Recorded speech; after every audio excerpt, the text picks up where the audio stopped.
I had to tell my son, look, you go to school, you just do what you got to do, but know that, she seems like she has an attitude problem. You know what I'm saying? So every time you do something, she's going to have a problem with it. You know what I'm saying? Because she seemed like she just has an attitude. So I'm like, I already can tell that you as a teacher, there's probably nothing the child can do that you're not going to say something about. You know what I'm saying? Because you just seem like you're just an agitated individual. Now, maybe at that, well, I can't say that because once again, so like Tuesday maybe, right? My son coming to the thing and asked him, how was school?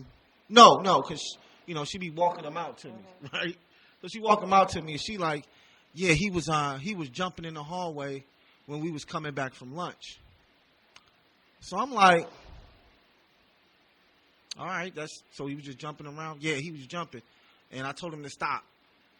I'm like, all right, so he was jumping and you told him to stop and he didn't stop jumping, right? Which to me was just petty as fuck because I'm like, what kind of jumping was this nigga doing? You know what I'm saying? That's how I'm thinking with my son. Like, this nigga, was he just jumping all over the walls and was like, ah? Because I know that's not my son. That's just not how the nigga act. Now, I can see the nigga maybe jumping up or something or trying to, like they was slamming the ball or some shit. But I'm like, for her to bring that to me like that's a problem.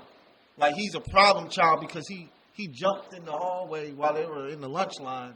It just lets me know, like, bro, she's going to have an issue with whatever you do. You know what I'm saying? So if you talking, you talking and she gonna tell me about it.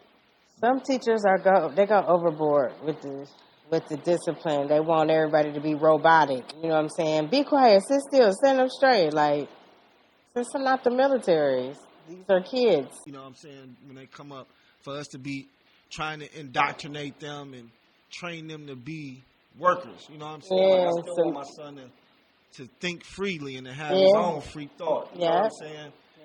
So that's another reason why I try not to whoop him and shit like that, because I want him to be able to express himself. And that's one thing I can say my son does do is that he will express himself. He will talk to me. You know what I'm saying? He'll tell me what's going on and things of that nature, in which I feel like when I was young, I was too scared. Wow. You know what I'm saying? You like, didn't have that. I was scared to death when I was young. Like, I'm not, nigga. Ain't nothing I can't tell you that. Yeah, I right. got you. So, but that's what happens because you created that space for him to feel comfortable. Right. Yeah.